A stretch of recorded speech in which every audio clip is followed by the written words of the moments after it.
Hi everyone and welcome back to the channel. So today we are going to talk about how some women prolong a toxic or a bad relationship. That's what we're going to discuss. We're going to talk about how some women prolong a bad relationship or a toxic relationship, whatever you want to call it, because I realize that this is something that a lot of women do. And a lot of the conversations I have, I know I've mentioned it before, a lot of it has to do with the fact that I have these conversations with people either in an educational space or I've had it in a counseling space or whatever the case is. This is years and years of having conversations with a lot of women and just a lot of people in general about how relationships go. So that's what I want to talk about today. What are some things that people do to prolong a toxic relationship, and specifically focusing on women, right? And then there's just one specific thing that I'm perhaps just going to focus on today. I may talk about something else, but there's one main thing that a lot of women do that would cause them to, just keep prolonging a bad relationship. So that's what we're going to discuss. So if you're not already subscribed to the channel, please go ahead and subscribe now. I just thank you so much if you do so. And also don't forget to leave your comments down below. If there's a video that you would like for me to make, a topic you would like for me to talk about, please just leave that down below as well. Just send me an email and I'll talk about that topic also. And also don't forget to share the video as well. All right, so I made a couple notes, and so I'm gonna kind of glance at my phone every now and then as I'm talking about this topic. So what do women do to prolong a toxic or bad relationship? So let me give you an example. And the main thing I'm going to talk about is sex, right? Sex. That's one of the tools that or one of the tools, right, that a lot of women use to prolong a toxic relationship. So let me tell you how it goes. So if you have a child with someone or kids with someone, right? That's a lot of times how it plays out. So it's a situation where you are still fond of the person sexually. Maybe you all have had this, bad breakup or whatever the case is, or maybe you just can't get along, so you don't live together, right? Because that's typically the dynamic, that it's either you've had this terrible breakup and you can't get along, so obviously you don't live together, or maybe just you just don't live together at all, period. And so what happens is, what I've seen some women do is they use the child or the kids as an excuse to get the person to come over, and then obviously to try to get it to lead to sex. Because what happens is, the person becomes a convenient placeholder, right? A convenient person for you to have sex with because they're the child's father. So this is what happens. The typically the woman calls up the guy, right, and says, "Well, obviously you have a kid, or you have kids together," and then the person is coming over, right? So you say, "Okay, the kid wants to see you, your child wants to see you, or your children want to see you," and a lot of these women know very well why they want this man to be coming over in the first place, right? Or whoever it is that you're partnering kids with.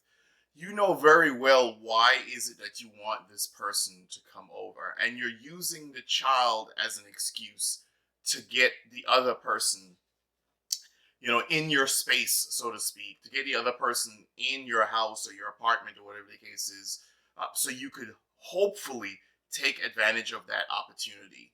And that's one of the main ways people prolong toxic relationships. Because when you think about it, if you have a child with someone, you're never going to be able to really separate yourself from the person, right?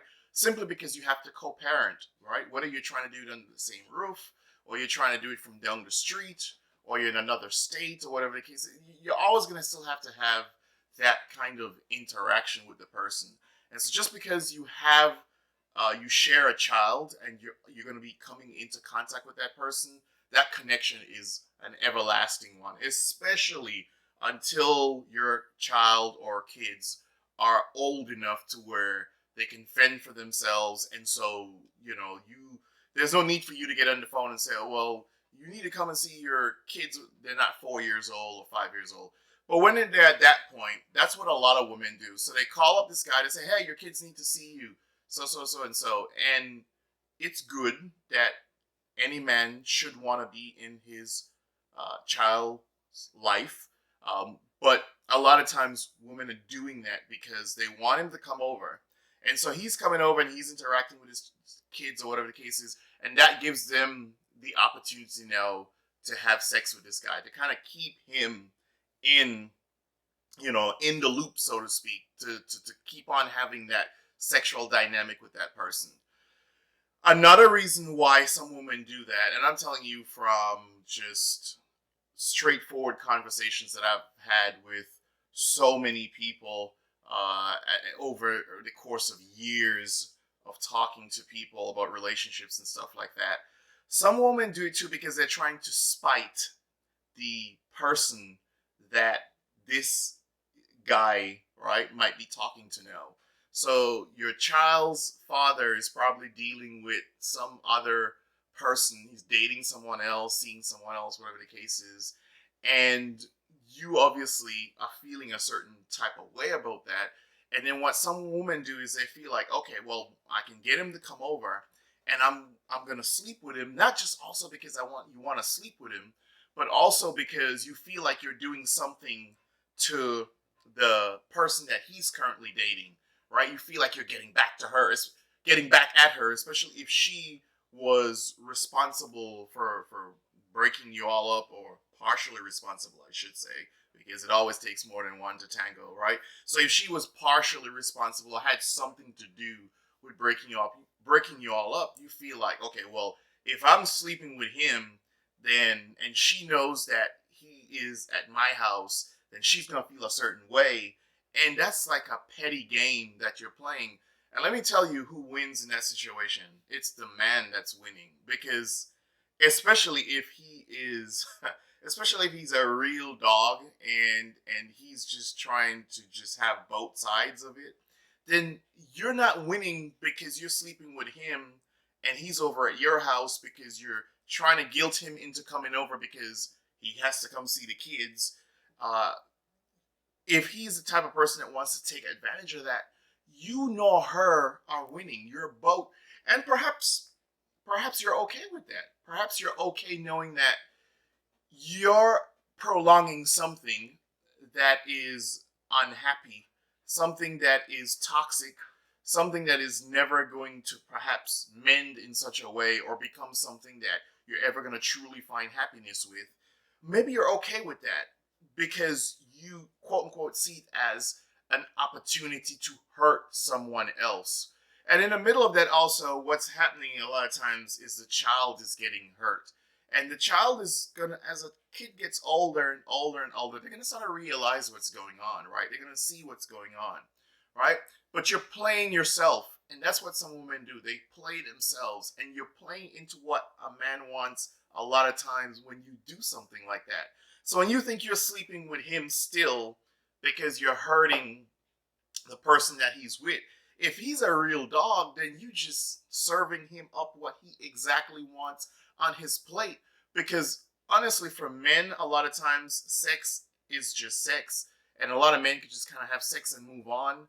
And you're thinking that you're hurting. No, you're not. You're not. What you're doing is you're using your valuable time and your energy. Right? I believe in energy. All right, and what you're putting out, what you're doing with that energy, where you spend most of your time. What you do with most of your time is going.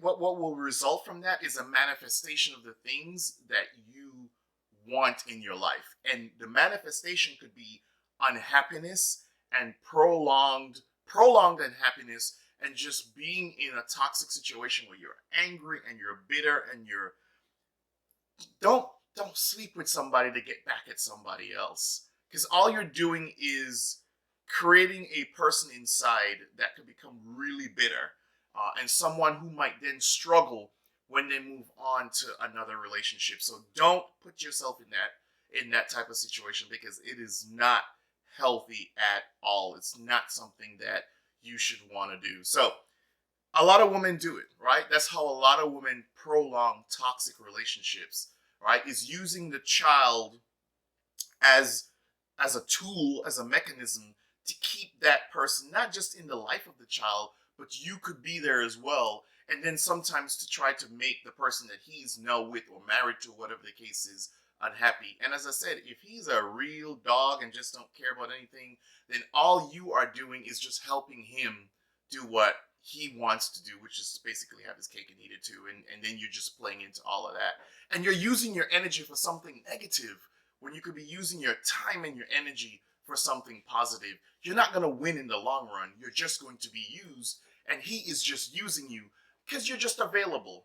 You're a sexual tool that's available, and then every time you call him up to come see the kids, he knows he's about to get something, and he doesn't need to be committed to you or attached to you in any type of way to be able to get that, because you're basically giving up your body for free because you can't move on from someone, or because you're trying to hurt someone else. So that's what I wanted to talk about today. Leave down in the comments, leave your comments down below. Let me know what you think, right? Don't forget to hit the like button. If you've got any videos you'd like for me to make, just leave that in the comments as well. I'll make those videos, or you could just send me a private email or whatever the case is if there's a topic that you would like for me to talk about. So again, don't forget to subscribe, don't forget to like, don't forget to share. Please help the channel grow. If you would like to sit down and have an interview with me, I do a lot of interviews, so I'm always open for interviews.